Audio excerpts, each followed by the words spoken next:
solemnly swear or affirm that the testimony you give is the truth, the whole truth, and nothing but the truth, so help you God.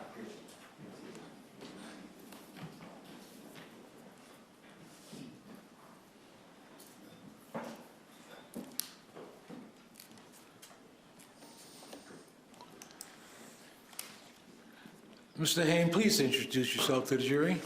Good afternoon, jury. Sir, could you speak up? Good afternoon. And introduce yourself, please. Michael Haim. Mr. Haim, how old are you? I'm 53. Okay. Mr. Haim, were you formerly married? Are you married? I am. Okay. Yes. And is this your first or second marriage? Second marriage. And what was your first marriage? Who was your first marriage? Bonnie Haim. Okay. And when did you marry Ms. Haim? September 12th, Okay. Now, 1987. I'm sorry. September 12th, 1987. Okay. Did you have any children together? Yes. What was that? Aaron Haim. All right. Now, going back to 1993, in January of 1993, specifically January 6, 93, do you remember the events of that day? I do, yes. Tell me what you remember. From morning? I'm sorry? From the morning, Yes, in the morning. got up and went to work. And Where were you working? Bernie's Tool and Fastener. Okay, that particular day, where did you go? After I went to the main office on Highway Avenue to get some materials, we were setting up a new store in Gainesville. So I went to Gainesville that morning. Okay, and then when did you return? I returned, I think I got back around 5, maybe 5:30 at the Jacksonville office. Okay, and did you proceed directly home from there? I did go home, but I didn't go, I parked at home, but I went to check on my neighbor across the street, I remember. Who would that be? Mrs. Mabel Sweat. And is she an elderly woman? Yes, she was. Was. Yes, she was. And what did you check up on her about? Well, on that Monday, we went and attended her husband's funeral in, I believe it was Hazelhurst, Georgia. That Monday? That Monday. That would have been, if January 6th was a Wednesday, then Monday would have been, what, the 5th? I think the 4th. 4th? I'm sorry. It's getting late. And where was the funeral? Hazelhurst, Georgia. Okay, and how'd you get there? I went to work in the morning time. I remember going to work, but I think sometime around, because I go into work at 7 in the morning or 6:30, I believe at 8 or 9, Bernie, Evan, Haim, and Bonnie and I drove to the funeral. And how'd you get there? Bernie Haim's vehicle. Okay, so you used Bernie Haim's vehicle? Yes, sir. Okay. Now, you say you go and check on Miss Sweat. I mean, do you run errands for her? What is that you do? Yeah, I would check on them a couple times a week to get them I think 2% milk or some kind of lower fat milk and bread and just odds and ends like that, just little items. Okay. Now, getting back again to the 6th of January, what time did you get home? I believe it was around 6:30, to the best of my memory. And when you got home, had Bonnie been home yet? No.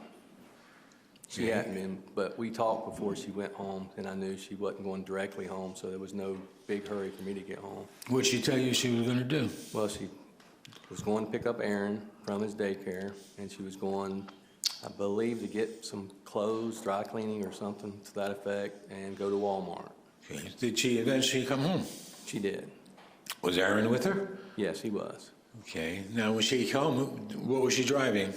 Her car, her Toyota. Okay. And did you meet her at the driveway or the door or anything else like that? Well, I seen her come home, and I went out and helped get Erin out of the car and help get packages, whatever she got, the little items that she bought. Do you say packages? Yes. How many packages did she have? I'll be honest, I don't know how many. It wasn't a carload, but it was a few things from Walmart. And where were those packages in the vehicle? They were scattered, maybe a few in the front and a couple in the back. All right. Did you actually go in there and pull those packages out? I did. Did you pull them out of the front as well as the rear? That's correct. Okay. Did you actually step into the car to do that?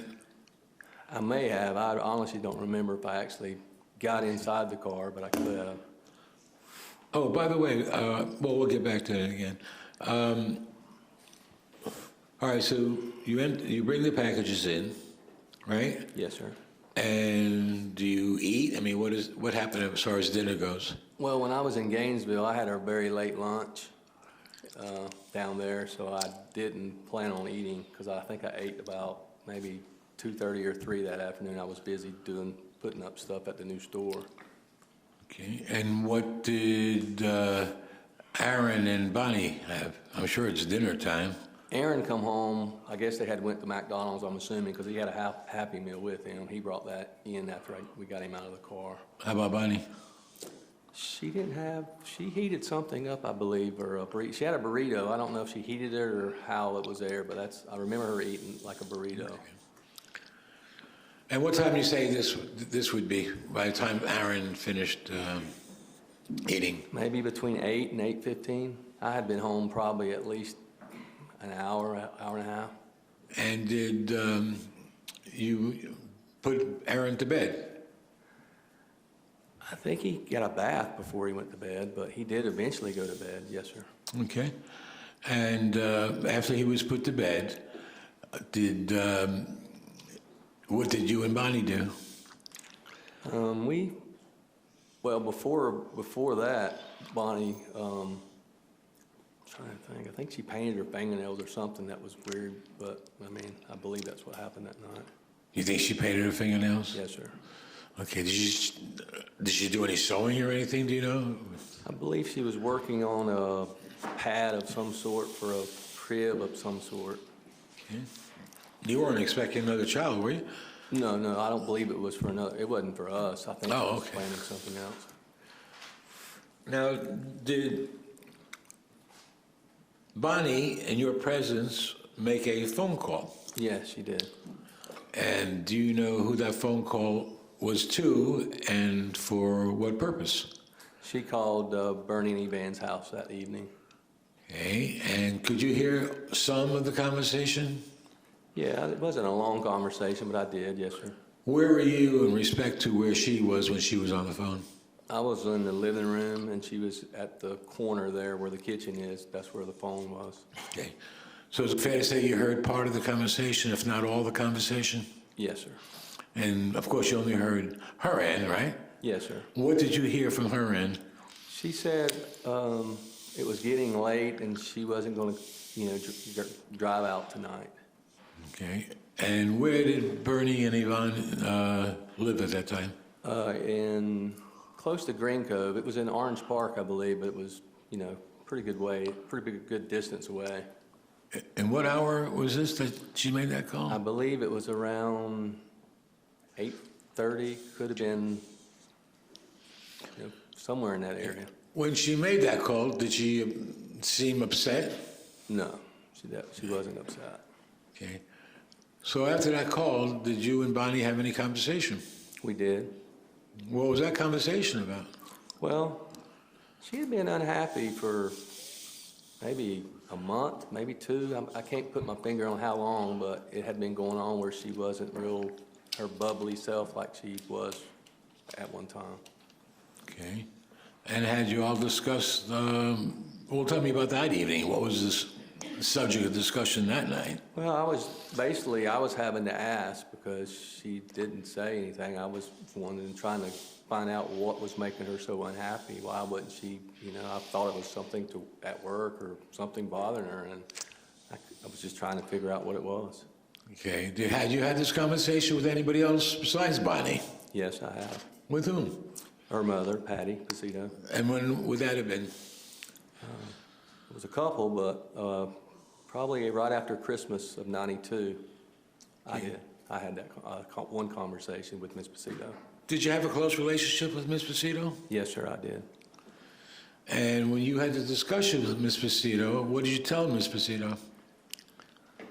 I basically just asked if she knew what was bothering Bonnie and why she was unhappy, and I was just trying to ask her what I could do to try to make her happy. Did you relay this conversation to Bonnie that night that you, in fact, had this conversation with Miss Pacito? Yes, I did. What was her reaction? Well, I mean, I don't think she was happy. I mean, I don't think she appreciated me calling and getting her mother involved in our relationship. Was she angry? Was she upset and angry about it? She wasn't happy. Okay.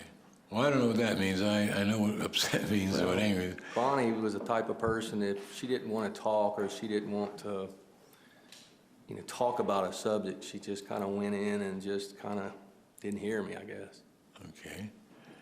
And about what time is this now you're having this conversation? Probably, I think Aaron went to bed about 10, so this was probably around 10:30 that night. Okay. Did she do anything while you were having this conversation? I remember she painted her fingernails that night. I do remember that. And I remember her working on some kind of a baby, I don't know if it was a blanket or what actually it was, on the sewing machine. Did there come a time when she just got up and left? She didn't just get up and leave, but she did leave the house. Well, tell me how it happened that she happened to leave. Well, after we talked and it wasn't really going anywhere at all, she went back to the bedroom. I was continued because we were watching TV, and the TV was still on. And I remember her coming by and leaving and didn't say anything, and she left. Did you see what she was wearing? I believe she was wearing jeans and a sweater. Okay. And did she say anything before she left? No. Did she slam the door? I heard the door shut. I wouldn't call it a slam, but the door shut, and I knew she went outside, and then I heard the car crank up, and I didn't know where she was going. Where'd you think she was going? I didn't know. I thought she might have went to her mom's house to ask her about our conversation. Well, did she take anything with her as far as clothing or anything like I that? don't remember her taking, clothing or anything. Nothing? No suitcase or anything else like that? No. Okay. Now, prior to this evening, did you have other conversations with her about your marital problems? With Bonnie? Yeah. A few, yeah, just about trying to find out what was making her unhappy. I mean, it wasn't... All right, so she leaves, and there come a time when you make a phone call. Yes. And who would you call? I called my mother to come over. What'd you tell your mother?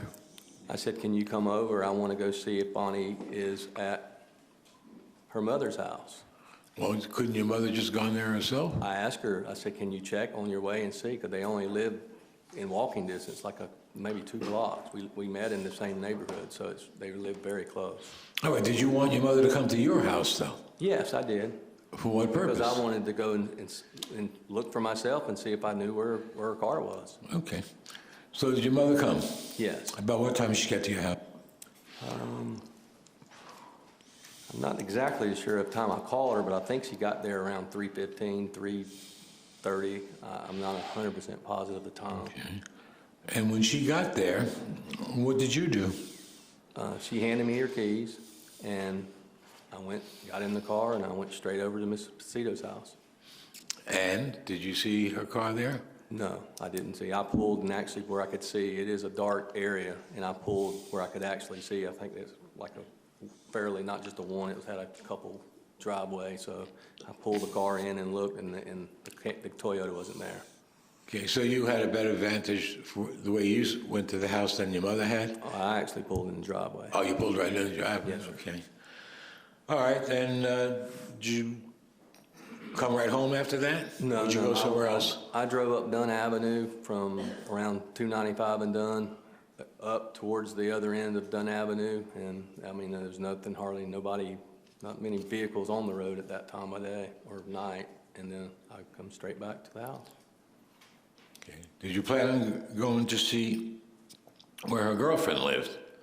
Excuse me? Where her girlfriend lived, Sandy Whitten? Well, I would have went by to see Sandy because she used to live right across from my mom and dad's house, catty corner, but she had moved between, I don't know if it was a month or two before, so I didn't exactly know where Sandy lived as far as her address. Okay. So, you came back home, right? Yes, sir. And what did you do when you got back home? Did you Sit on the there, couch talk to with your my mom? and she was, I mean, I was pretty upset, and it, you know, it's not something that happens every day. Okay. Did you have a conversation with your mom about that? Excuse me? You had a conversation with your mom about that? Yes, sir. Did you tell her how upset you were? Yeah, I was very upset because I didn't know really what to do. I didn't know where to go, what to do. Okay. Did your mom stay for a while? Yeah, she stayed till, I don't remember the exact time, maybe 7, but I don't really recall exactly the time. Okay. Did there come a time when you had to leave the house again that day? Yes, Well, before that, did you actually, had you been up all night? yes. Did you make a call to work that morning? I did. And what time did you do that? I called, our office opens at 7 in the morning, and I called at 7 because I knew someone would answer at 7 o'clock, and I talked to my basic assistant, Mike Robinson, and told him that I wouldn't be coming in today. And you saw Mr. Robinson in court today, yesterday, did you not? I did. I mean, it was hard to recognize because it has been a long time since I've seen him. And did you tell him, what did you tell him? I basically said I wouldn't be coming in today. Did you tell him you had been up all night? I don't know if we had a conversation about that. Well, did you tell him that you weren't well? Well, the day before, a few days before, I've been having some sinus issues and drainage, so I wasn't up to my normal self as far as feeling, but that didn't come up in our conversation. And but you didn't tell him that Bonnie had left and she hadn't been home, right? No, Mike was just a worker. I was a part owner of the company, so I would not have to tell him if I didn't work the whole week. It wouldn't be any of his business. Well, I mean, did you want to share your personal business with him? Absolutely not. Okay. Did you later get a call from Bernie? I believe after 8 o'clock sometime I did get a call from Bernie. What was that conversation about? I believe he was looking for Bonnie. Okay. And did you in fact tell him that Bonnie wasn't there? I did, yes, sir. What did you tell him? I told him that she wasn't home. Okay. Did you tell him that you knew where she went or didn't know where she went? He asked me where she was, and I said I didn't have any idea. She left last night, and I was going to call them when it was her time because she doesn't go in until around 8:30 or 9, and it wasn't that time of day yet. Did you tell him that you and she were having a conversation? She was upset? I did. I told him we had a discussion that night, and I guess she was upset, I guess, and she left. Okay. Now, did you get another call? Did you get a call again that morning? I did. And do you recall who it was that called you? I'm not sure if it was a police officer or someone at the Red Roof Inn, but I did get a call from the Red Roof Inn that they had found a purse in the dumpster. Do you know where the Red Roof Inn was? I had no idea where the Red Roof Inn was. Did you have to ask in directions? Yes, I did ask where it was, and they gave me exactly where it was. Okay, that wasn't too far from your house, though, was it? The Red Roof Inn, probably 20 minutes, I would say. Okay. You've never stayed there, have you? No, I didn't know where it was. I've been to the Holiday Inn, which was pretty close, but I've never been at the Red Roof Inn. Okay. And what occasion would you go to the Holiday Inn for? Well, the Holiday Inn would have like buffets and stuff on the weekends, and we've had a couple parties. I think Bernie's Tool had a party there at that hotel before, so it was a big hotel, and I was very familiar. I've lived on the north side my whole life, so I knew where that was. Well, tell me when you got to the Holiday Inn what the scene was like. All I remember is going into a room with either the manager or an officer, and, you know, they just had the purse on a bed. Okay, and the contents of the purse as well? Yes, contents as well. Were people rummaging through it, going through it, looking at things? No, I mean, people I mean, I don't know what they did before I got there, but, you know, we looked at it, and we was looking through it, but I wouldn't say a lot of people, but the people that was there. Okay, and then after the Red Roof Inn, how long do you think you stayed there? Maybe 30 minutes possibly. Could have been a little longer, I don't really know the length. From family, who was with you? No, my father. And how about Bernie? Bernie Van didn't come until right after, so I don't know if it was 5 minutes. They got there pretty quick. All right, but they were there as well, right? Yes.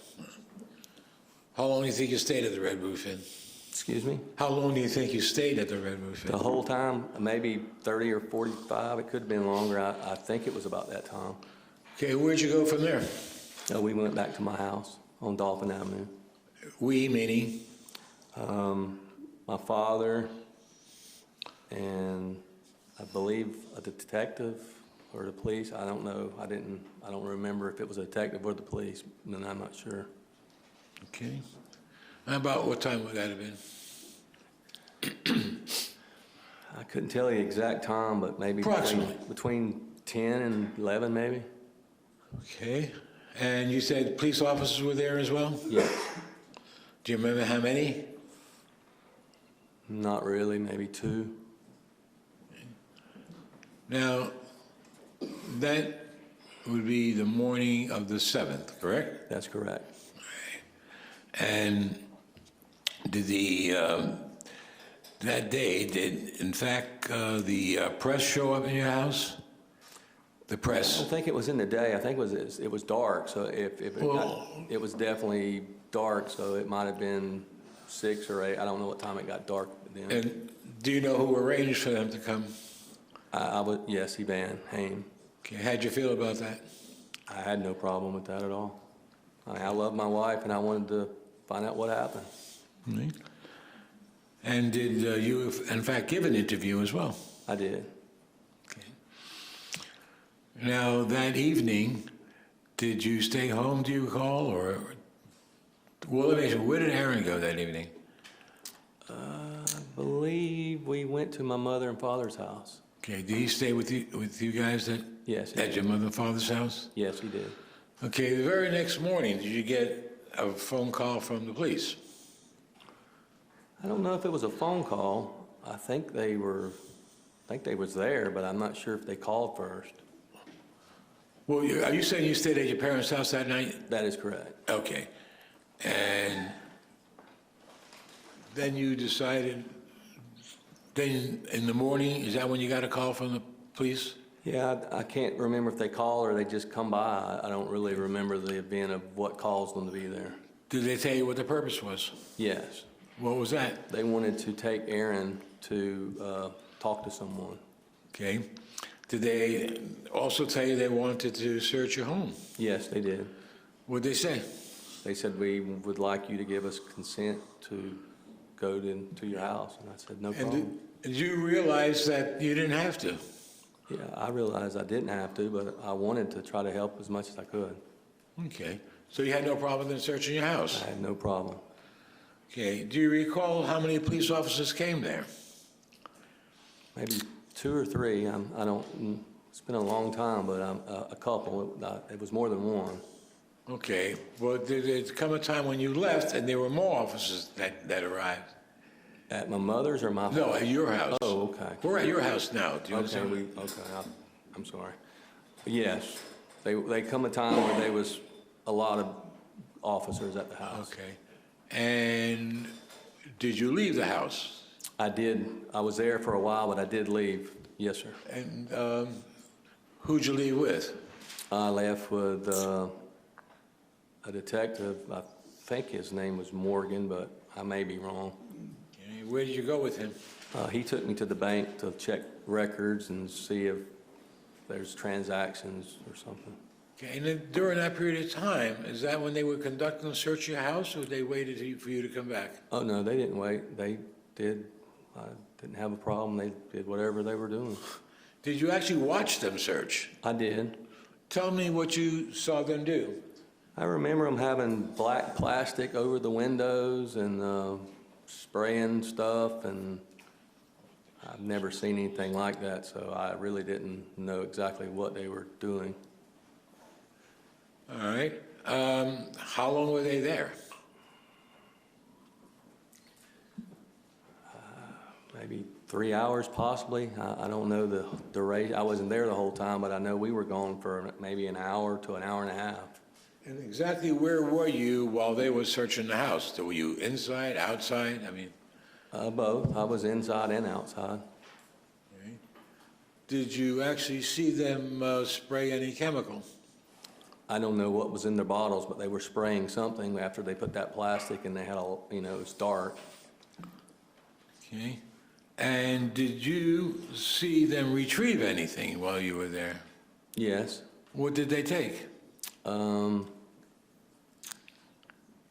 believe they gave a list. It was like some towels and a gun, and What kind of gun did they take? they took my handgun. I had a .38 Smith & Wesson. You had a lot of other guns there as well, didn't you? Not handguns, but I did have long guns, yes, sir. Okay, long guns of any way. I had a little .410 shotgun, a .22 rifle. I think I had a 12-gauge pump shotgun and a 12-gauge single shotgun. And were they taking pictures there as well? Yes, they were. And do you recall, well, you've had an opportunity to look at some of these pictures, correct? Yes, I have. Now, you said that they took some items from your house, right? Yes, sir. One moment.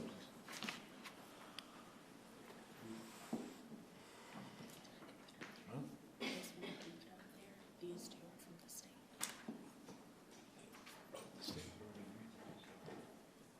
These two are already states exhibits. Oh, they are, okay.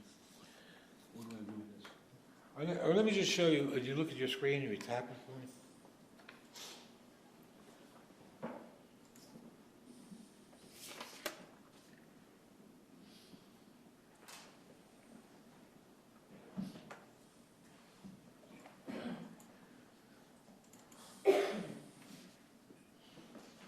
Can you see that? Yes, On sir, the I can see screen? that. Okay. Now that, what you're looking at right there is Defense Exhibit 50, okay? What is that we see there? That's where we kept the dirty clothes and the master bedroom closet. Is that like a hamper? It's a clothes basket. Okay. Do you know what a hamper is? Yeah, but that's not a hamper. Well, was it used as a hamper? Yes, All right. And that's where you said it's in the master bedroom closet? that is correct. And that's where you throw your stuff that needs to go to the laundry room? Yes, sir. Is that some of the stuff that you see them take out there that day, those towels? Yeah, I don't know exactly which towels, but they took, I think, about 6 or 8, I don't know, they took quite a bit of towels. Okay. And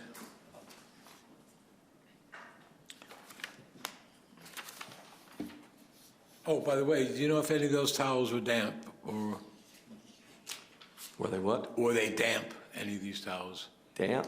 Yeah, I mean, had somebody had just used them or? In that basket, I couldn't, I don't think they You were don't think wet, they but would I be? don't know exactly. I'm going to show you 2 more pictures, okay?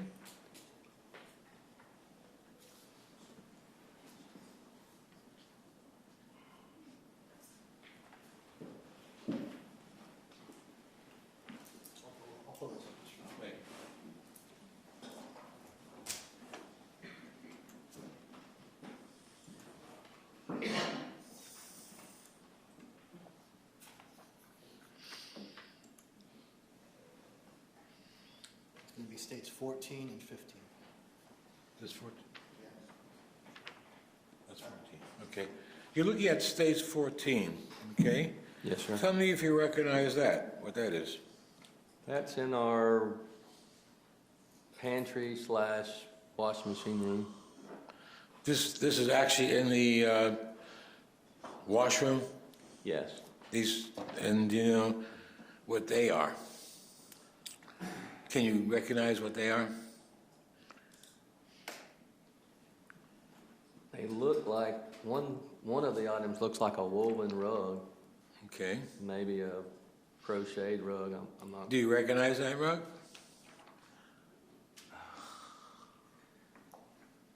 I couldn't really tell you exactly today, but Do you recall that rug ever being in the kitchen, on the kitchen floor?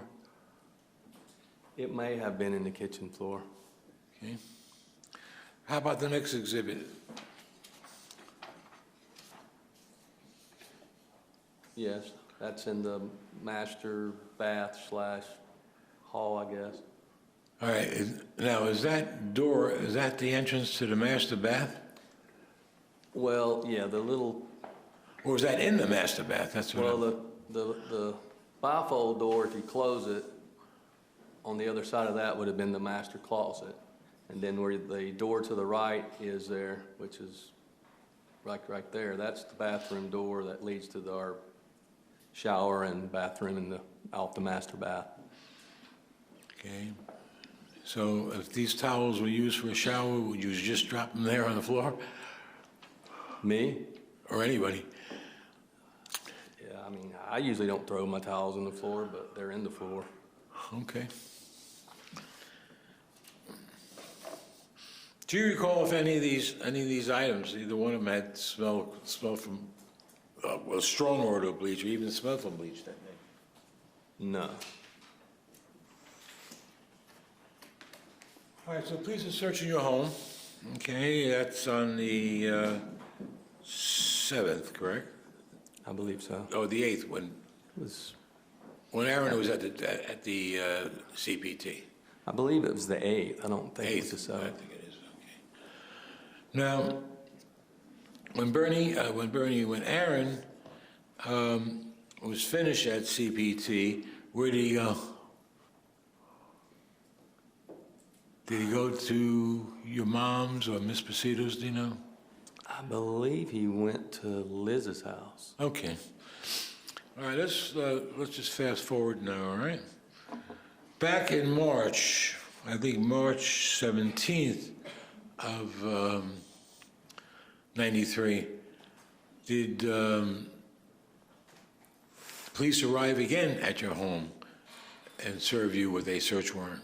Wasn't my home, but it was at my mother and father's home. Oh, you were at your mother and father's house? Yes, sir.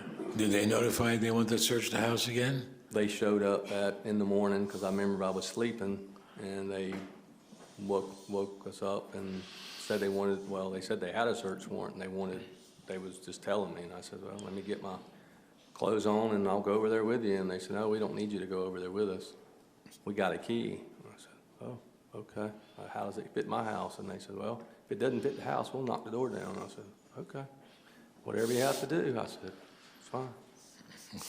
You had given previously had given a consent, right? That's correct. They didn't need to do that. All right, so they go back and search your house again? Yes, they did. Were you there at this time when they searched it? No, they wouldn't allow me in this time.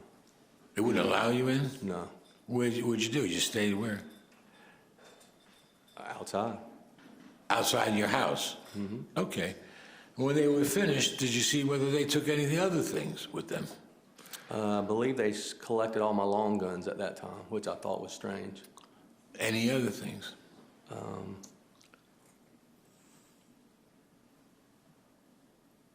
don't recall anything else besides the guns. All right, and after that, did you go back home and stay at home? We were at home, but I probably just locked back up and went back to my parents. Well, during that period of time, were you staying mostly at your parents' or mostly at your home? I didn't stay back on Dolphin very often. I stayed with my grandparents that were older at the time, and I had a friend that lived between my mom's and my house, and I stayed mainly with my mom and dad. Why is that? Why didn't you stay home? I just wanted to be around family. Were you upset? I was very upset. During that period of time, did you have occasion to go on search parties looking for Bonnie? I did. And who would you go those parties with?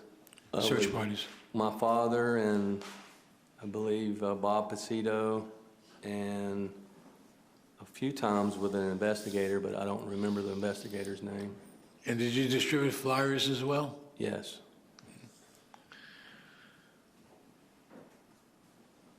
Did you ever stop looking for Bonnie? No, I didn't really know what to do, but we never really continued. We continued to search. I was, the whole time I lived in Jacksonville before I moved away, we looked wherever we thought we looked, and I was very close to, Bonnie's mom and dad. Now, you've heard testimony that you didn't do any searching, okay? However, you said that were you ever invited to search with the other people from Bernie and Yvonne? No. After the first couple of days, I never spoke to them again. Tell us why. Why? Yeah. I'll tell you why. Because Sure. they accused me from about the first day at the Red Roof Inn that I killed my wife. Okay. My co-owners that we own a business together and family member of my father's. And how'd that make you feel? I was hurt, but I thought it was very strange. Okay. So you're saying they were not supportive? I wouldn't call that supportive, no. Okay. Now,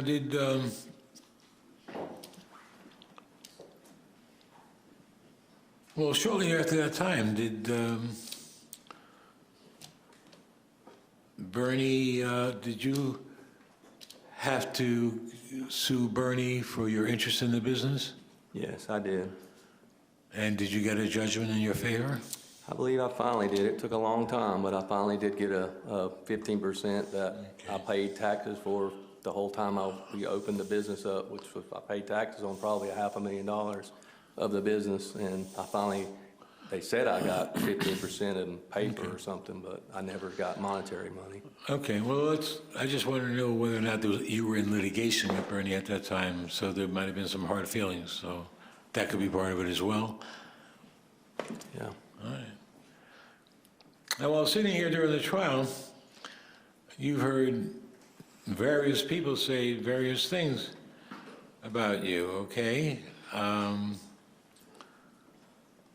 You said you moved to Tennessee, is that right?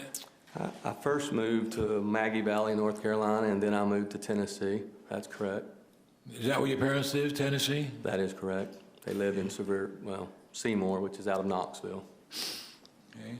Now, there came a time in 2014 where you actually were arrested, correct?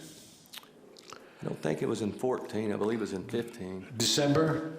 Okay. No, it wasn't. I think it was like in August. Oh, August of 15, I'm sorry, that's correct. Oh, by the way, while you were living there, in December 14th, did you get the word that Bonnie's remains had been found? Yes.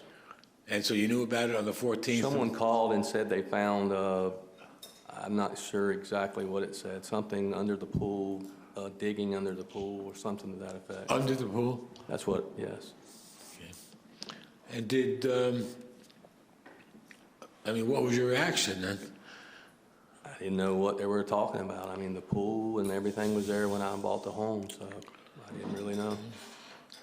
Now, did there come a time in August of 15 that you were actually arrested for this crime? I was. First time in my whole life, yes. And did you have to spend a little bit of time at the Duval County Jail? I spent a little time in the Waynesville jail first and then the Duval County Jail. Were you transferred down, correct? That is correct. All right, so you were in the Duval County Jail for a little while until you got released, correct? That is correct. And it was during that time in your Duval County Jail, did you meet those two gentlemen that came to meet us in court? I don't know who the first gentleman was. I've never seen him in my life. The fellow that said he met you in the dispensary there, did you even know him? No, I don't even know where he was talking about dispensary or whatever he called it. I had to go get blood pressure checks every week, my blood pressure for some reason, which I Now, guess. he said that you all were in a holding cell together. Tell me how that works when you go to the dispensary when you're in jail. When I went down every week at 3 in the morning, they woke me up to check my vitals of my blood pressure. So I'm not sure about that. You just was in a little line of about 6 to 10 people every week. I went down there, same about time. I knew about when they were going to open the door and say, go down to there. And I kept telling them I didn't need it. There was nothing wrong with me to check my blood pressure at 3 in the morning every week, but they did it, and I just went down there. But there was like 3 or 4 chairs and a couple of ladies, and you sit down there and they put something on your finger and they check your pulse, I guess, and blood pressure, and they send you back to up where you come from.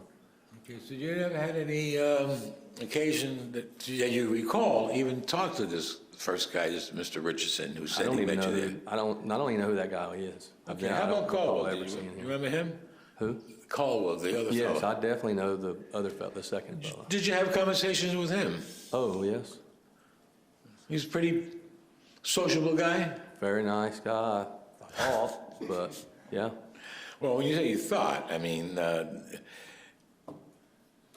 did you actually know that this guy was was a snitch? Well, I told you the first day met you that he told me he was a snitch. He actually told you he was a snitch, right? Oh, yes. It was everyone in that cell block knew he was a snitch, but I didn't have a concern with that. I didn't know what to tell him.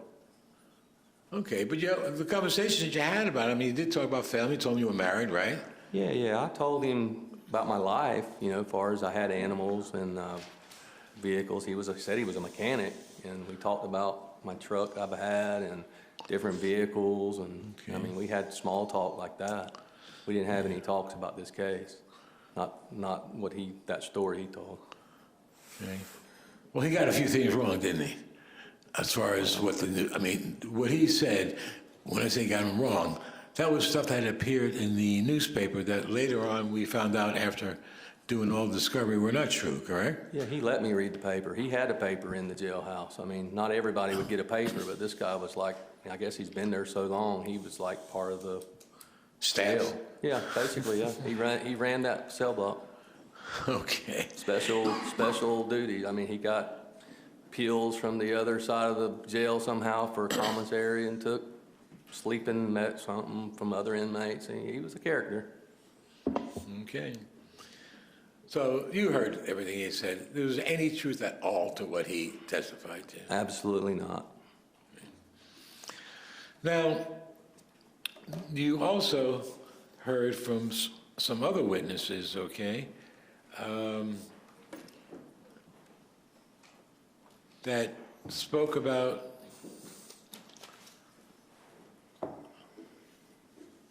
well, basically what they said was that you were nonchalant about Bonnie's disappearance. I think I was quiet. I don't know the word nonchalant would be what I would call how I was. I would call it maybe shocked when it all first happened and really didn't understand. Okay. Are you a person who likes to keep things internally to yourself? Yes. Sometimes does that get misinterpreted by people? Yeah, I mean, I'm talk if I know the person or, people, but I don't particularly tell people problems. Let me have one moment, Judge, please. Yes, sir.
you remember that shower area we were talking about?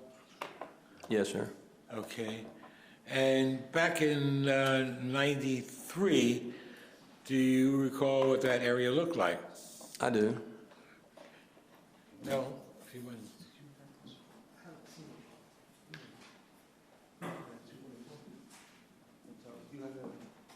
I have two separate pictures. Would you like me to bring them both up? Please. Thank you.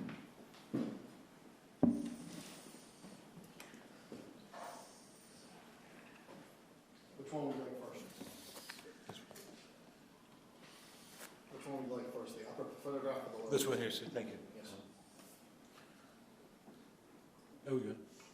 Okay, you see your screen over there? Now, it would be Defense 44, but I'm not sure what is. States 23. States 23. Do you recognize that? Yes, I do. Is that what that backyard looked like back then in, I'm sorry? You can't hear me? Okay, is that what the backyard looked like back then in 1993? Yes, sir. Now, describe what's in that picture over there by the water fountain, if you would, and you can actually point to it with your finger. Well, there's some pool jugs right here. in Okay, yellow. what'd you call them? Pool chlorine jugs. Okay, and what are they used for? You add that in the pool to keep the chlorine up so it doesn't grow algae. Okay. And did you usually keep them over there? Yes, sir. Now, I know you had a shed back there. Did you did you keep them in the shed? I never kept chemicals in the shed. No, sir. Why? I don't think that's where you keep chlorine in the shed. It's chemicals. And? I kept them outside. What, because of the toxicity of them? I've never heard of you putting pool jugs in a Okay. shed. And what about that thing that's right under the water cooler, looks like a tire? What is that? I'm not 100% sure what it's. I'm- It's short, but I'm not sure. I'm it's talking a about this. tire. I don't think I had a tire in the backyard. No. I think we had a discussion before. I think you said that's something you change your oil. Is that what It that might is? have been a oil jug, possibly. I don't recall if that's what that is or not. Was that something you use when you change the oil in your truck or your car? Yes. Okay.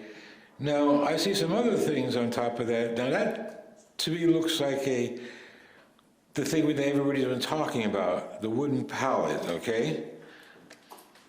Now, there's been a lot of discussion. We get everything from 2x3, 3x4. Do you have any idea what the size of that is? I know it was big enough to stand on, but it wasn't a pallet. The pallet conversation has been wrong this whole time. It's not a pallet. It's a. If you ever went to someone's house and they build a deck and you walk up the deck, it's a deck. So that's deck boarding. Yeah, it's a permanent However- boarding.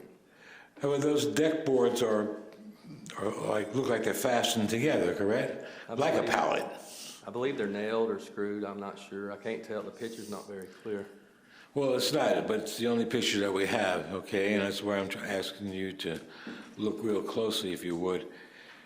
Now, this is January. Is this how the backyard would have looked in January?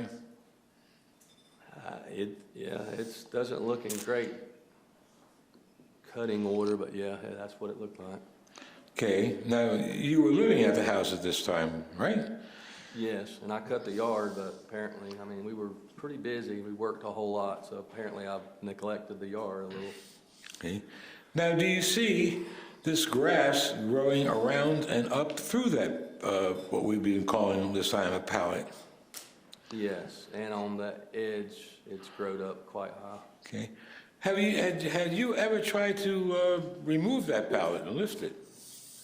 No, I may have never moved it. It was a fixed structure. You probably could have with a machine, but by hand, I'm not sure you could have lifted that up. And that's been there for how long? From today or from that picture? Well, no, for how long had it been there? think it was built when the pool was put in, I'm assuming in the 80s. 87 is, I think, what we heard from No, Mr. I Haim. lived there in 87. The pool was there well before I moved into the house. Okay, so that's that same pallet, not a new one. You never changed it, did you?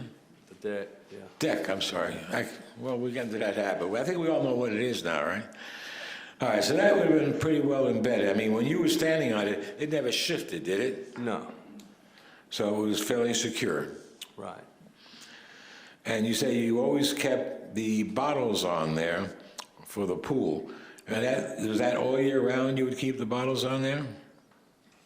Yeah, I mean, it was winter time, so I couldn't say it was there every day of the year, but I did move them to go get chlorine, and that was typically where I kept them. Is that the chlorine like you go to Pick and Save to pick up? And No, it's a lot stronger, I think. Pool chlorine is like Clorox, but those jugs are 2.5 gallon jugs. You go to like Pinch a Penny, I guess, nowadays to get something like that. now, you heard testimony about putting bricks on there and that sort of thing. Did you ever see it with the bricks on? I never had seen it. When I rented the house, it didn't have bricks on it. All right, talking about rentals, I mean, Yes, sir. you heard one woman, the one who used to see the ghosts and the blood, that lady, what was her name again? I think Casey, I don't know anything about ghosts, but Okay. I heard her say something about candles and stuff. Okay. She said that you had some strict restrictions that they couldn't dig anywhere around the house. Did you ever have any restrictions about that? Absolutely not, on any of the renters, and I had a few renters rent the house besides that lady. Okay, well, you did have restrictions, did you not, about the carpet? I had In Aaron's room, right? Yeah, I mean, I can tell you, if I see that form, I can tell you what they all had. They all had the same exact restrictions, if you're calling it. I mean, it's the stuff that was in our lease that I didn't want to not have it in there and then have to complain about it later on when it was going to be an issue, so I put it in the standard. It's in the original master lease as well. It says keep the dogs in the master bedroom when you're not home. Explain that to me. What is that about? Well, in 1992, we replaced the den, which is the front door area when you come into the home. The kitchen in the middle of 92, it has the ceramic floor was new, brand new, laid in. The living room, hallway was all a white, pristine type carpet. Okay. Freshly, 92, it was new. The, not the master bedroom, but I'm gonna call it the weight room bedroom, where the sewing machine and a little bed was in there. It had a blue color, but it was brand new, replaced too. Not 100% sure with Aaron's room, because it was the smallest room in the house that he had the bunk beds that I made for him. But that room was not, the house was so big for what I was renting it for, I didn't let them use that room. I only told them to keep the dog in the back. If they had to leave it in the house, which they didn't have to leave it in the house, they could leave it anywhere as long as it wasn't in the front part of the house. They could lift it in the backyard if that's where they prefer to leave it, if they needed to. I didn't live there, so I couldn't control what they did. But the reason it was in there that they had to use the master bedroom carpet, because that carpet was probably from the 80s as well. It was very old. You can see the pictures with the And towels. what was the fear? If they peed or did something on the carpet, it really didn't matter. Okay, you didn't It want was the going to have dogs. to be replaced eventually anyhow, but, You didn't want the dogs shining the good carpet, is what I'm hearing. all the new carpet was white. Okay. It's kind of hard to take stains out of white carpet. Okay. So that was the only restriction, except what? Keep the house up. Yes. Okay. Mr. Haim, you've been sitting here for almost the last 4 days, Yes, sir. and you've been hearing a lot of people, law enforcement, and a whole bunch of people pointing their finger at you, literally calling you a murderer. Yes, sir. Basically, everybody wants to know, did you in fact harm your wife? Absolutely not. I love my wife, and I would have never hurt my wife. Thank you. All right, cross.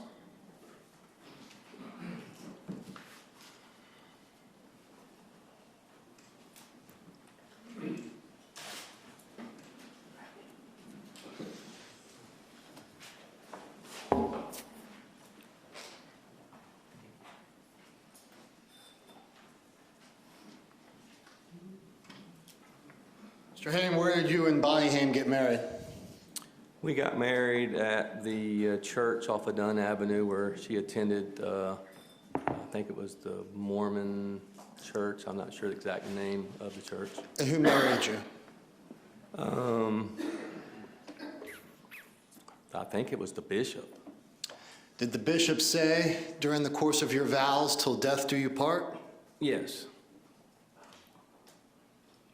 Since day one of your wife's disappearance, you were the prime suspect, correct?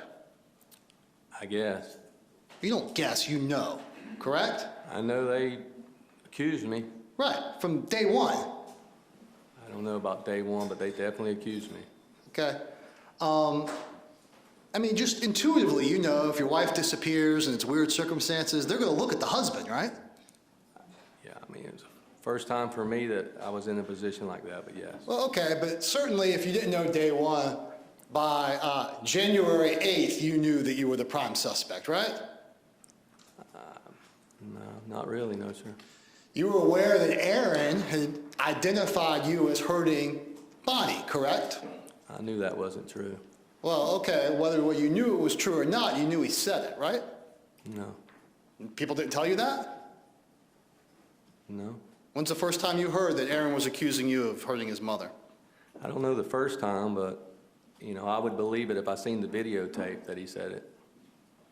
Oh, okay. But regardless, they searched your house on the 8th, correct?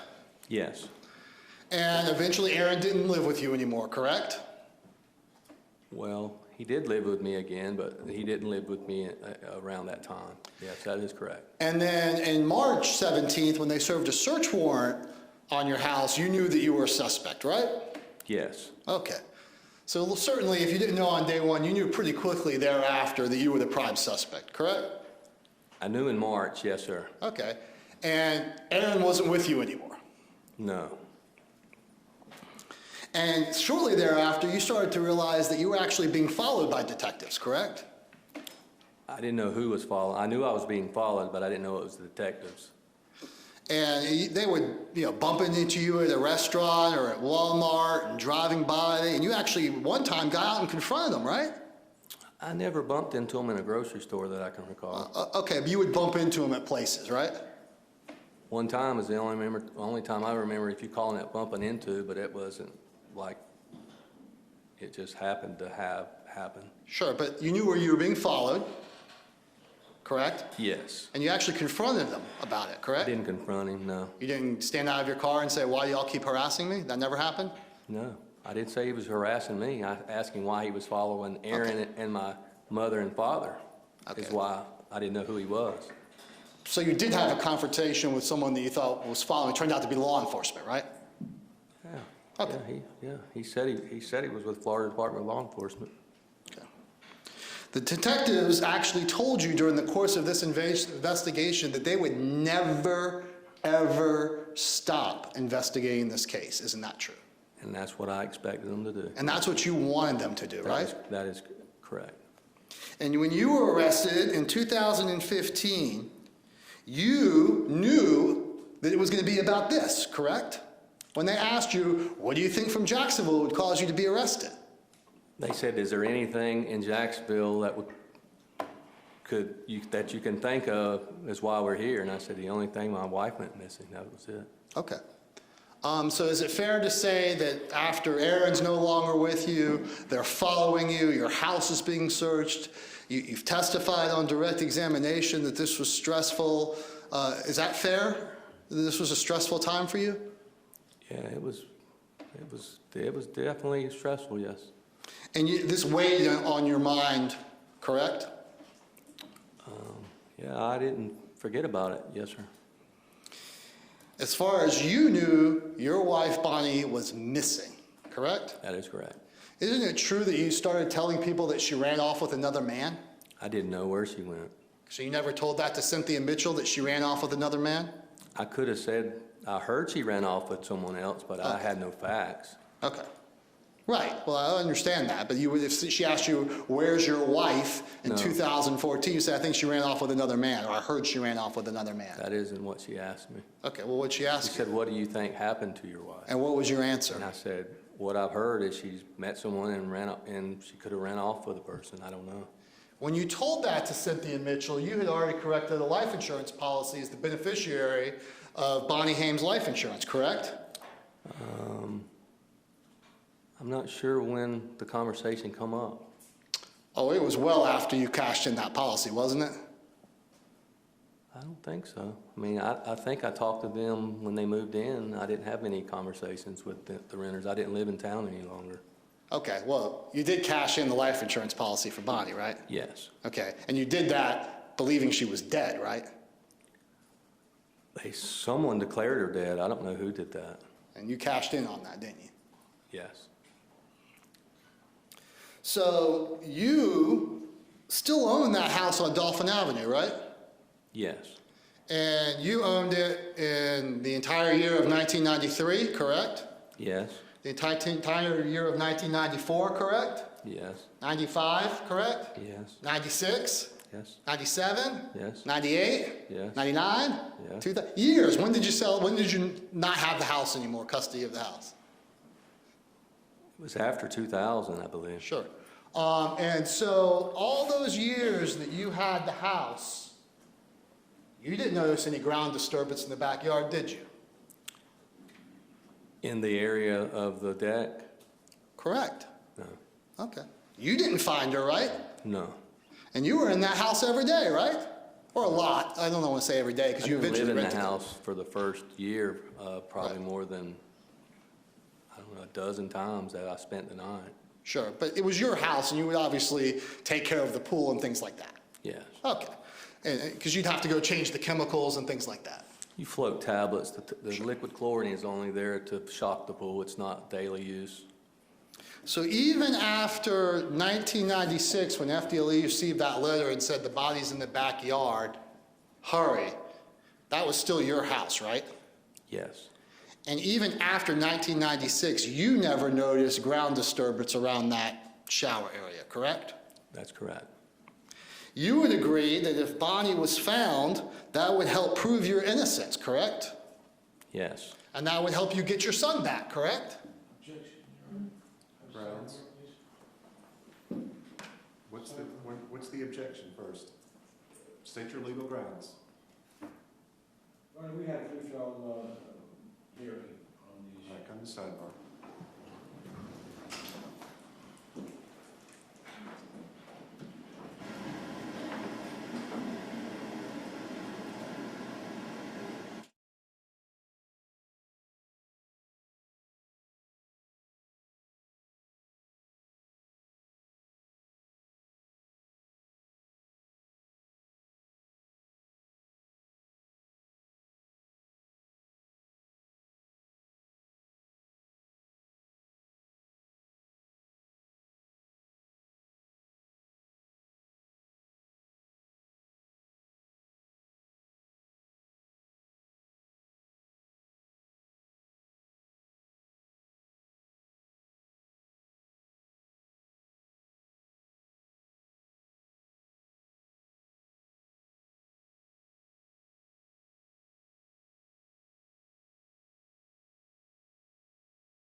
All right, Mr. Mizrahi, you may continue. Thank you, Ira. And finding Bonnie not only would help prove your innocence, but would help you reestablish a relationship with Aaron, correct? I wanted to see my son. I didn't think of it the way you're talking. Okay. So your story is that you and your wife had a discussion about your marriage, correct? That is correct. And that discussion was not favorable, correct? I wouldn't call it unfavorable. I think when I mentioned about talking to her mother, that it struck a nerve maybe with her. Mr. Haim, isn't it true that she told you she was leaving you and taking her son with her? That night? Yeah, that night. I don't recall her saying she's taking her son that night at 11 o'clock, no.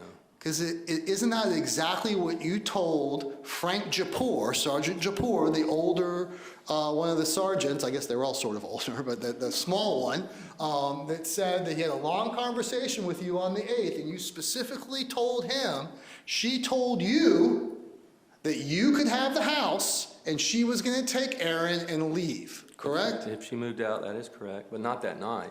So you've had that discussion before? Well, I mean, she wasn't moving out that night. I thought that's kind of what you're saying. She was not moving out that night, correct? Right. Because Aaron wasn't going with her, right? Well, Aaron was asleep. Exactly. She didn't have her bags packed or anything like that, right? Right. But there was a discussion that night, minutes before she suddenly disappears from the face of the earth, between you and her, where she looks at you and says, I am leaving you and taking our son and moving out, correct?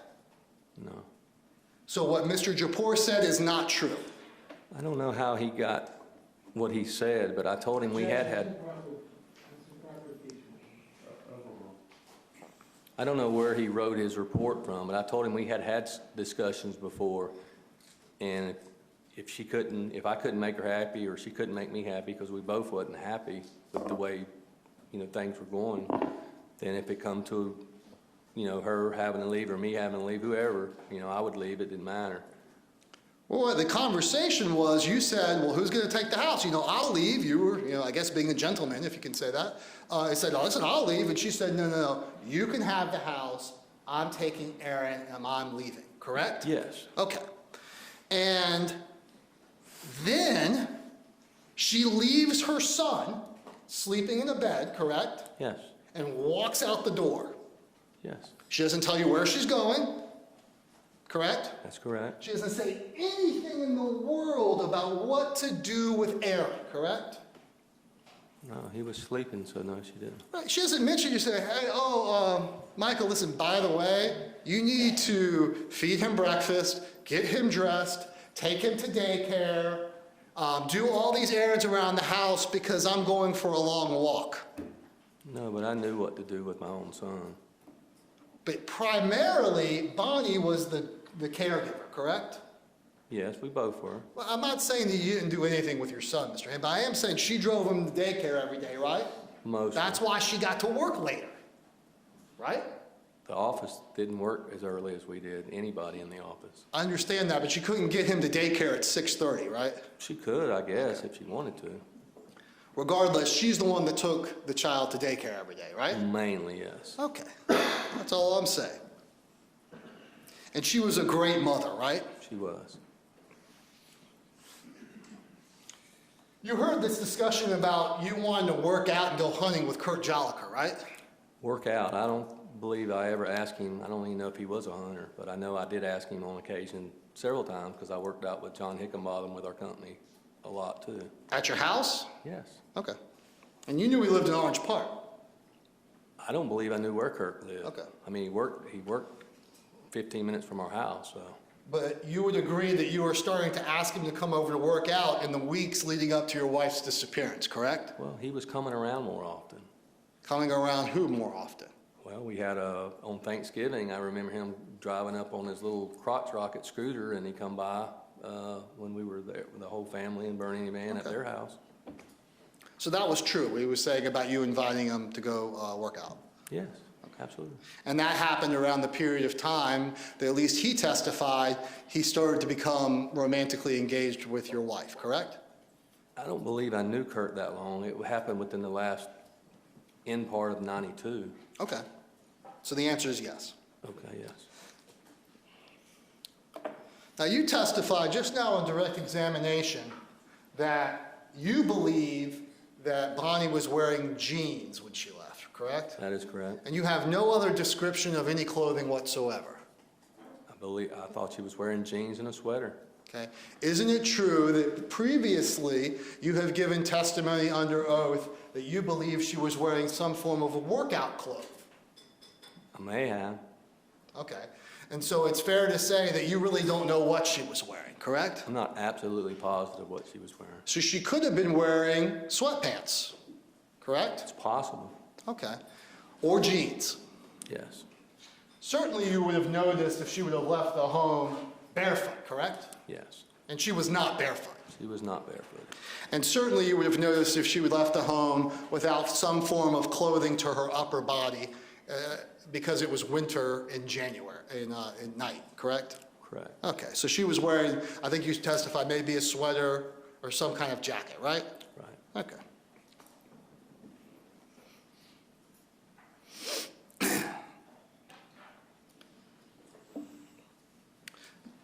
You have no idea what it would take to lift that pallet because you never tried, right? I mowed and weeded it around it, and it never moved. Well, I understand that, but you never tried to lift it, right? I never tried to move it, no. Okay. Now, Keyshawn Calwood was telling the truth when he came into this court and talked a lot about your personal history that you and him discussed, correct? He did have some stories, yes. Okay. But it wasn't just personal stories that he told the truth about, correct? You told the truth when he talked about how your house got luminol during the course of the investigation, correct? He may have, yes. Yeah, that's something that you shared with him, right? It was possible. Okay, so you did have conversations with Mr. Calwood about things having to do with your case, correct? I wouldn't say not really. I mean, we talked mainly about cars. Well, I'm sure you did mainly talk about cars. And I think that was Mr. Calwood's testimony. But he also had information, specific information about the investigation of your case from you, correct? I don't know where he got his information from. Well, you just said you told him about the luminol. I could have. I'm not, Okay. I don't remember saying anything about luminol. Well, that wouldn't be in any press clippings, right? It's not a word I use, so I don't know. Okay. Now, you testified that there were some papers you remember seeing in the cell with Mr. Calwood, correct? He gave me a paper to read about my case. But you didn't have your police reports laying around so he could go read them, right? They were where our bed is. I mean, there's not where to put anything when you're in there. Did you say on direct examination that you told your lawyer about snitches being actually housed with them? Did you say that on I direct? told him that Mr. Callwood, whatever his name is, Yeah. told me he was a snitch. And certainly you would have had conversations. I don't mean to get into anything attorney-client privilege, but certainly you would know to protect your paperwork away from any potential snitches, right? There's really no way to protect your paperwork in there. I didn't have anything to, you know. Well, you can read it and get rid of it, right? You mean tear it up? Sure. I guess that was one. Okay. And you're saying that within the first few weeks of you being arrested, you had your paperwork in the jail? I had paperwork. I couldn't tell you what was in it, and I had letters from home and different things. Okay, I mean, Mr. Haim, letters from home are not relevant. What's relevant are the police reports, which would contain the detailed information about your case, right? Right. Okay, you did not have those laying around for Mr. Callwood to read, did you? I didn't let him read them personally. I didn't give them to him, if that's what you're asking. No. My question is, you may have had personal letters, you may have even had the information charging you with this crime in your cell, but you did not have Mr. Fallis raise it up 5 or 6 times, the book I didn't have a book, no, sir. of hundreds and hundreds of pages of police reports, did you? No, I had no book. I had papers, but no book. Okay, which was probably what, the information? I don't even remember Okay. what it was. You did go to the infirmary, correct? I did. Regularly. Every week at 3 in the morning. So although you don't remember Mr. Richardson, that was certainly a place that you could have met another individual, correct? I could have been in a line with him taking my blood pressure. That is correct. Sure. Okay. You did call Liz on Saturday and say that Aaron didn't see the incident and you didn't want him questioned anymore, correct? I said Aaron was sleeping at the time, and when the police come, they told me he was going to be gone for 45 minutes, and I found out it was almost the whole day. Okay. Now, you would agree that you did have scratches on you as testified to by Nina Abbey, correct? That I did? Correct. I did not. Okay. You would agree that you were wearing a long sleeve shirt in that video that we have of you saying that there was nothing you could do to stop your wife from leaving you. On that video, that I did have a long sleeve. Okay. And you've never done anything to that woman, Nina. You barely know her, right? You knew her husband. I don't remember her at all, to be Right, honest with okay. you. Now, Aaron was a good kid, right? Yes, very, very good kid. And there wasn't anything about your relationship that were with Aaron that would cause him to dislike you, that you're aware of, correct? Nothing at all.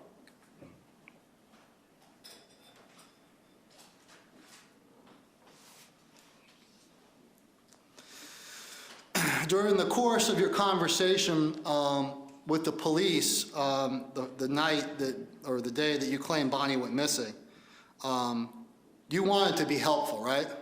I did everything they asked me to do. Okay. But you couldn't provide anything more than, I think she was wearing blue jeans to them about how she left, correct? I couldn't make a story up. I didn't know. I told them the best of my knowledge what they asked. Okay.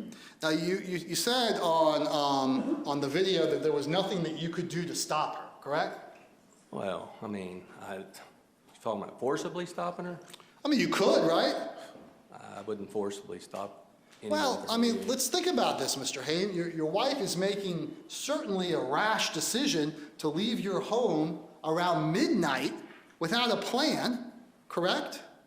I just thought she was going driving. I didn't know where she was going. Well, I mean, were you worried about her safety? Yes. Right, because Even before then, I was worried about her safety. because that's not a normal decision to make, right? To go out in the middle of the night? No, not for a woman, I wouldn't think. Right. A small, petite woman, right? Correct. Yet, your reaction to her leaving is to continue watching television, right? No. No, well, I think that's what you testified to. It's not. I said I was watching television when she left. Right. And she left, and you continued to watch television. No, that's not correct. You immediately turned it off? I went to lay down with Aaron. Went to lay down with Aaron. That is correct. How does that help Bonnie? How am I helping her? She's not there. How come you don't follow her?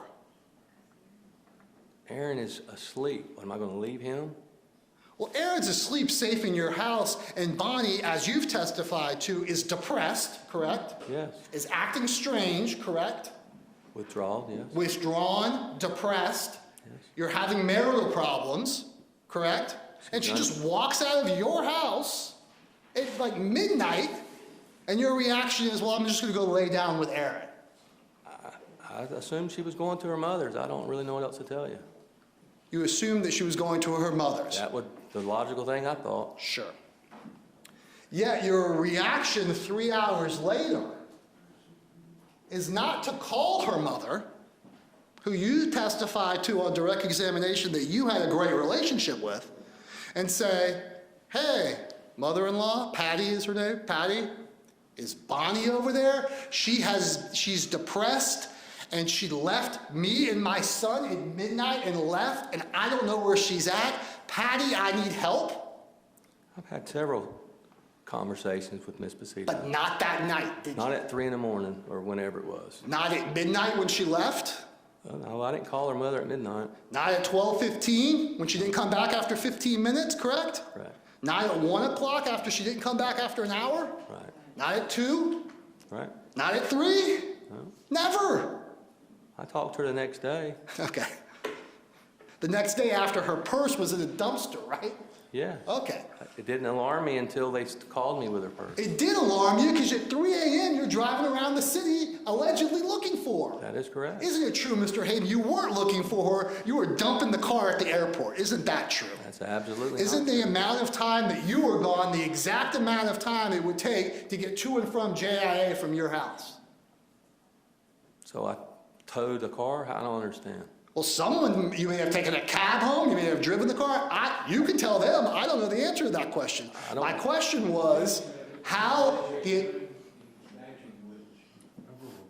my question was the exact amount of time that you were gone driving around the city by yourself is the exact amount of time it would take for someone to drive a car from around your house out to the airport and get back, correct? That is not correct. It's not. Your airport's about 15 minutes away, right? No, I don't know how you'd get there from 15 minutes from Dolphin Avenue, unless you flew the Well, at airplane. 3 a.m., there's not a lot of traffic, is there? Well, if I drove like 100 miles an hour, I could have got there that fast. Isn't it about 5 to 6 miles away? I don't think so. Okay. Because, just to be clear, Dolphin Avenue is just north of the Trout River. Is that accurate? It's off of Dunn Avenue. Right, it's on the north side, right? Yes. Okay, you're not coming from the beach or from Mandarin or anything, right? No, but I didn't drive around the city. Okay, well, I understand that. You drove to the airport, correct? You just said I drove around the city. I said I went to her mother's house. I drove up Dunn Avenue and I was home within 30 minutes is my recollection. Well, right, and you heard your mom say 30 to 45, right? Yes, I did. Okay. So certainly, you've testified that in the 3 or so hours that depressed Bonnie leaves you and her son without making any contact in the middle of the night, that you don't do anything except lay with Aaron. You were awake, right? Yes, I was awake. Right. It wasn't like you fell asleep, right? I laid down with my Okay. son. And then you got the idea, well, you know what? I need to call my mother, correct? I wanted to go check at her mother's house, and I called my mother and said, can you go by and look and see if Bonnie is at her mother's house? Because the call to her mother would not have been right. I would never call her mother. My mother, I probably shouldn't have called my mother, but I would never call her mother Okay. at 3 in the morning. Even if you were worried that her daughter was depressed and out in Jacksonville at 3 a.m., that wouldn't be a reason to call? I wouldn't do it. I don't know what Okay. to tell you. But you also didn't call her best friends, correct? You didn't call Sandra Whitten, right? I didn't call anyone but mother Okay. at 3 in the morning. But you could have called these people, I could have. and you made the decision not to. Yes. Now, how about this point? You and Bonnie worked together, correct? We worked at the same business, yes. And you called in to your work to let them know that you were not coming in, correct? That is correct. And you still had zero idea where Bonnie was, correct? That is correct. And you know that Aaron had to get to daycare, correct? No. Well, I mean, later in the day, but yeah. When I called in, I didn't even expect to take Aaron to daycare. Because you were just going to stay home with him that day? Yeah, exactly. I wasn't going to How in the work. world would Bonnie have known that? Known what? That he That wasn't. you were staying home with Aaron. Wouldn't Bonnie think Aaron has to get to daycare because my husband and I have to get to work? Yes. Okay. So she hasn't made any contact with her son or you about his being taken care of, correct? That's correct. But you call work saying, I'm not going to come in today, correct? That is correct. And you testified under oath on direct examination that you did not bother to say, hey, Mike, my subordinate, when Bonnie gets in, can you let me know? Not at 7 in the morning, that's right. Maybe Why? at 9 I would have asked him that question. Well, at 9, you would have asked him if she was there. That is correct. Okay? At 9, you would have asked him if he was there. At 7, you would have said, hey, if Bonnie comes in, tell her to give me a call. I could have. Okay, but you chose not to. I told him I wasn't coming in, and that was the whole conversation.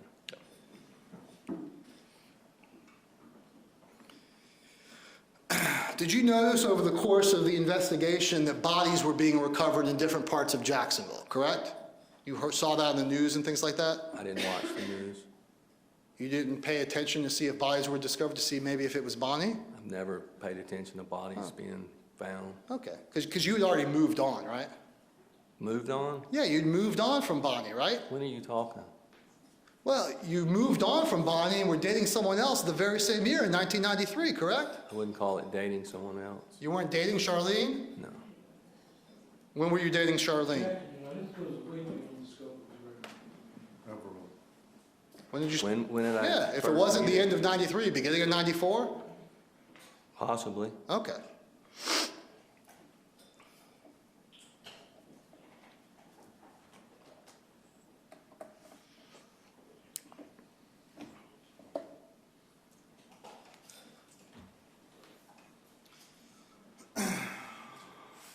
Showing what's been entered into evidence, State's Exhibit 39. You see that, Mr. Haim? Yes, sir. What's this? It looks like,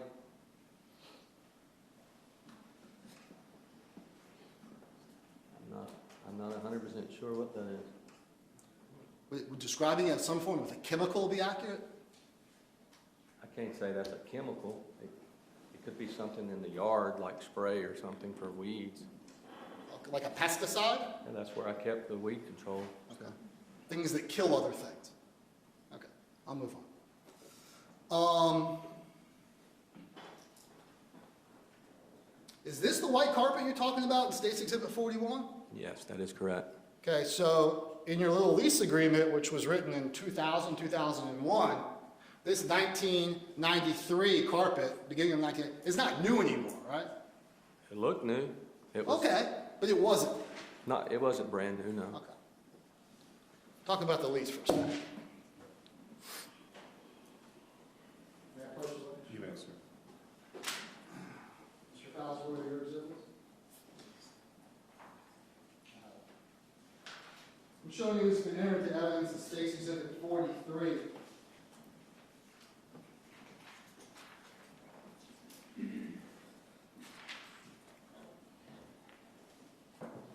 Page 5 of 6, under tenant rules and regulations, clause 18. Who wrote that star on that piece of paper? We saw it on the overhead earlier in the trial.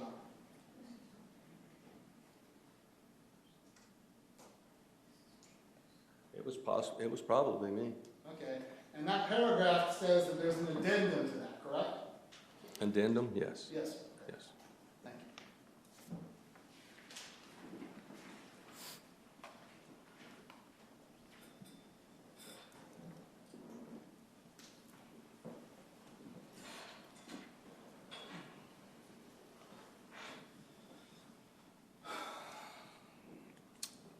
you. Isn't it true, Mr. Haim, that Bonnie received that black and white woven rug as a Christmas present in 1992, and that it was kept in the kitchen to match all her other cow paraphernalia art?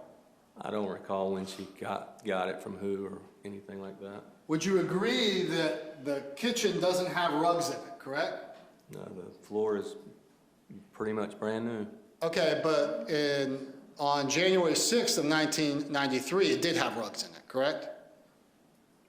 I don't know. I don't think so. I don't know. Well, what were all those things balled up in your laundry room? I didn't put them there.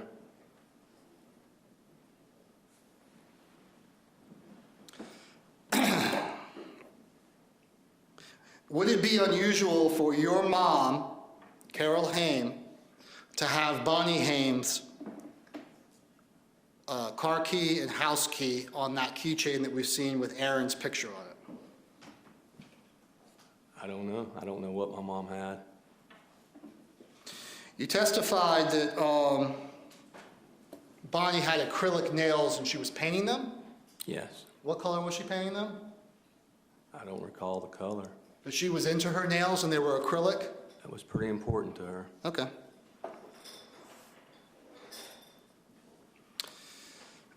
The call that Bonnie Haim made to a Van Haim, Yes. that you say is true, that call happened, correct? Yes. Took place before you and Bonnie had any discussions about your marriage, right? Absolutely, yes. So she was not upset. No. But Bonnie Haim was upset after your discussions, correct? She wasn't crying, if that's what you mean. She was withdrawn. Okay. But Van Haim was right that you did have discussions, marital discussions, with Bonnie on January 6, 1993, correct? Yes. Okay.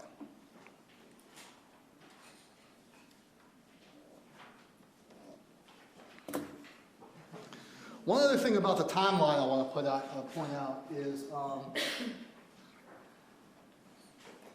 you made a phone call at 7 a.m., correct? Yes. And your testimony on my cross-examination question was, I would not have called in to ask about Bonnie until 9 o'clock because she wouldn't have gotten there until 9 o'clock, correct? Her normal arrival time for the office was between 8:30 and 9, that's correct. Isn't it true, Mr. Haim, that you did not receive your phone call about her purse being in a dumpster until 9:22 a.m.? I don't recall what time the phone call come in. What were you doing from 7 o'clock until 9:22, which was the testimony of Randy Falk when he got dispatched? What were you doing for that 2 hours and 22 minutes to help find your wife? I was home with Aaron. So the answer is nothing? That's right. I was at home with Aaron.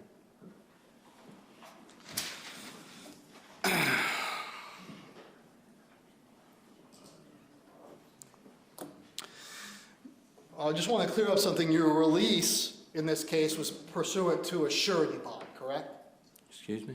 Your release, Mr. Fallis, asked you about that you were in jail for a short period of time until you're released, correct? Yes. And that was pursuant to a surety bond that was posted, correct? I couldn't tell you what kind of bond it was called. I've never heard of A it. bond. Yep, yeah. Okay.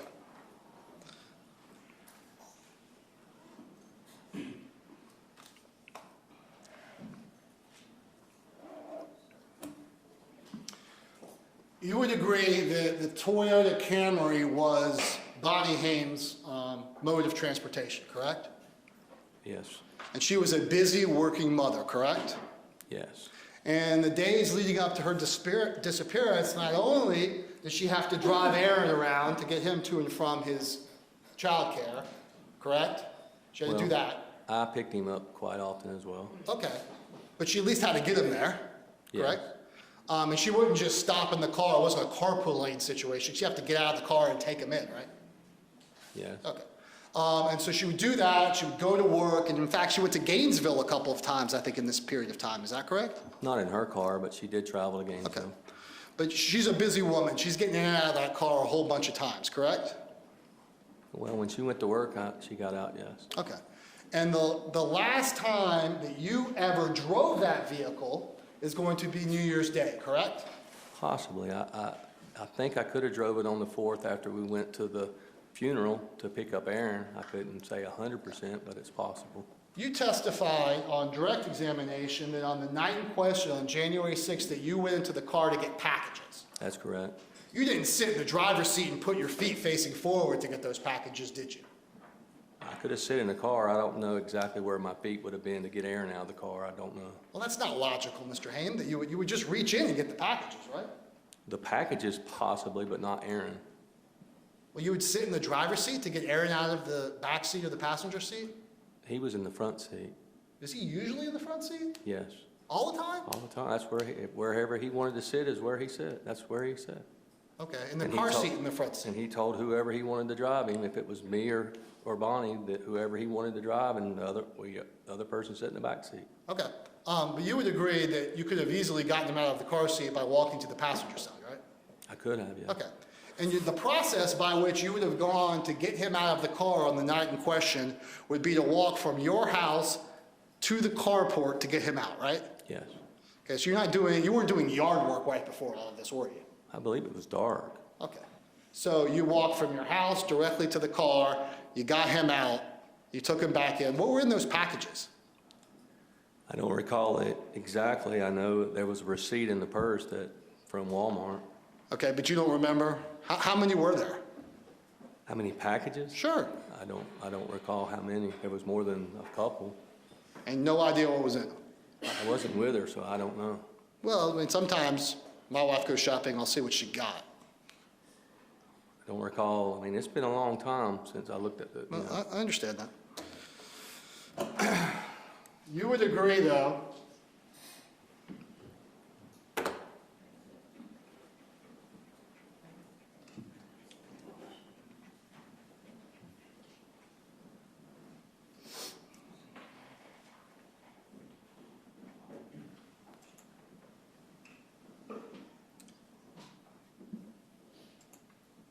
it states Exhibit 148, Mr. Haim, that those are your Nike size 10 Air Advantage shoes, correct? That's correct. And you would agree that when the police seized them from your house on January 8th of 1993, they were under your coffee table, correct? In plain sight.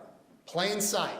And you would agree that that was the condition of the soles of those shoes, correct? I guess. Huh? And you would agree also that your work truck, this is your work truck, 149? What do you mean 149? The state's 149, I'm sorry. But that's your truck, Yes. and that your truck doesn't have any sand in it, right? Or at least a gross amount of sand. I mean, it's dirty. I'm not sure about saying it. It's dirt. All right. But you would agree there's a distinct difference between the amount of sand present in your work truck and the amount of sand present in State's Exhibit 142, which was the Toyota Camry that was towed from the airport that was your wife's, correct? I see sand. It doesn't look like a lot, but I do see it. That's not a lot of sand for her brand new Toyota Camry. Well, you can get dirt on that pretty easily. It was not brand new. It was about 6 or 8 months old. Okay. And you would agree that that is your sandy shoe print, correct? I couldn't tell you that.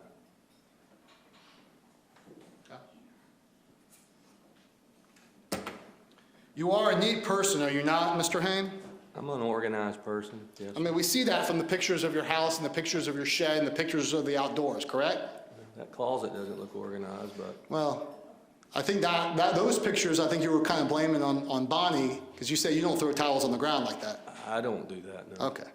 But the outdoor pool area, you kind of kept in order, right?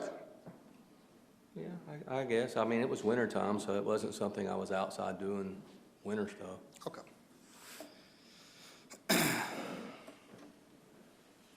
You would agree, Mr. Haim, that you had the motive to murder Bonnie Haim, correct? I don't think so. You would agree that you would have had the opportunity to murder Bonnie Haim, correct? I wouldn't do anything like that, so That's not my question. My question is, you had the opportunity to kill her if you wanted to, correct? yes. And you would agree that you would have had the ability to do it physically. No, I disagree on that. Really? Yes. Okay. Those guns were yours, right? I've never shot anything with a squirrel with anything. Okay. But you were much stronger and bigger than Bonnie, correct? You're saying shooting her. I mean, that's what you just said. Well, I said two things. I said, one, you had the ability based on shooting her, and two, you had the physical ability to hurt her severely, ending her life. I would never harm my wife. I understand that you're saying you never would. You had the physical ability to do it. Possibly, I guess, if that's what you say. And nobody else would have had the same opportunity, motive, and ability as you, correct? I disagree. Well, you would agree that if someone that we don't know about had the same motive, opportunity, and ability, that those people didn't have sandy, Nike, Air Advantage, size 10 sneakers, correct? I mean, I don't think Nikes are that uncommon. And you would agree that whoever this unknown person is, that Aaron wouldn't call them daddy, correct? Yes. And you would agree that in 1993, Aaron Frazier used to call you daddy. That's correct. Do you feel at all responsible for Bonnie Haim's murder? No. That's all the questions I have.